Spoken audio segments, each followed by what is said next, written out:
La prise de la Bastille a inauguré la diffusion d'une multitude d'images à composition symbolique.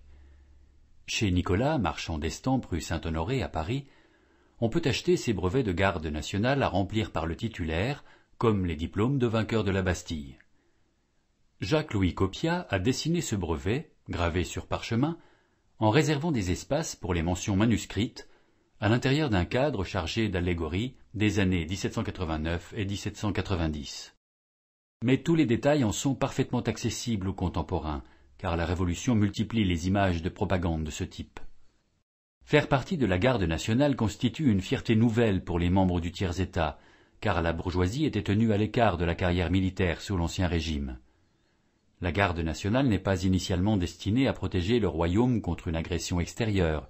Elle n'assure que la police intérieure, se borne à imposer le respect des lois et l'ordre public. Les gardes nationales poursuivent ainsi la tradition des milices bourgeoises de l'Ancien Régime et conserveront ce rôle de garde civile jusqu'à leur suppression en 1871. Loin d'être un soldat de métier, le détenteur de ce brevet, Mathurin Auboin, est un fermier important, originaire de Vissou, au sud de Paris. Avec fierté, il fait figurer à côté de son nom celui de son village, de préférence à la localité de rattachement de son bataillon, unité regroupant un effectif de 800 hommes. Les vignettes décoratives, liées entre elles par des entrelacs de style Louis XV, mettent en évidence les symboles de la France nouvelle, dont la défense s'organise en référence au moment fondateur. L'image de la prise de la Bastille en bas est connue de tous à l'époque. La conscience d'avoir mené à bien un acte révolutionnaire et bénéfique découle du décor guerrier où s'accumulent fanions militaires, canons avec leurs mèches, écouvillons et bourres, barils de poudre et boulets, coulevrines et paniers à mitraille, sabres et tambours, piques et baïonnettes, masses d'armes, fusils et massues en faisceaux. Sur les côtés se mêlent à droite des armes populaires et médiévales, boucliers, arcs et flèches, haches et massues, et à gauche des instruments de musique, tambours, cymbales, trompettes. Cette diversité évoque la fanfare et les différentes compagnies de la garde nationale parisienne, pour qui le brevet avait été composé à l'origine, grenadiers, fusiliers, chasseurs, sapeurs, canonniers et piquiers. À ce caractère hétéroclite fait écho le heaume chevaleresque avec son plumet, surplombant la vignette de la Bastille. La devise, qui sert bien sa patrie n'a pas besoin d'aïeux, explicite la présence du heaume, emblème des aïeux des nobles. Elle en démontre l'inutilité pour les vrais patriotes, sans pour autant manifester une hostilité antinobiliaire. Cette devise reprend un alexandrin de Voltaire dont les tragédies sont connues de tous à l'époque.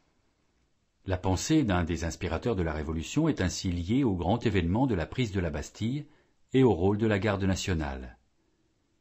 Mais le remplacement de pays par patrie met la devise au goût du jour. Patriotisme est alors un terme consubstantiellement lié à la Révolution. Il implique la force armée du peuple. À droite semblent figurer les instruments de la victoire, l'obusier et les boulets dont la pyramide évoque peut-être le symbole franc-maçon. À gauche, le sauvage nu, armé d'un fouet, transpercé de flèches, décapité et baignant dans son sang, personnifie au contraire l'arbitraire et le despotisme vaincu. De l'enveloppe placée à côté de lui, sans doute une lettre de cachet, sort un document où se distingue le mot veto. Ce curieux personnage de Monsieur Veto qui veut faire du peuple un zéro se retrouve sur d'autres gravures de l'époque. Entre septembre et novembre 1789, lorsque l'on se passionne pour la question du veto, l'image populaire prête parfois à la résistance au changement les traits anciens de l'homme sauvage, géant malfaisant. Au combat mené pour la liberté dans la partie basse de la gravure s'oppose la nouvelle civilisation dont les attributs allégoriques ornent les côtés et la partie haute. À droite, on trouve dans la panoplie d'armes un carquois rempli de flèches qui le font ressembler à un faisceau avec l'inscription « Fort de notre Union », symbole que les régimes républicains conserveront ensuite. La référence égalitaire est donnée par la balance de la justice, qui tient compte enfin équitablement des attributs du peuple rural laborieux, plus lourd que la croix de Saint-Louis des privilégiés. À gauche, un esclave vêtu à l'antique se libère de ses chaînes, complétant l'évocation des nouveaux principes, la liberté et l'égalité.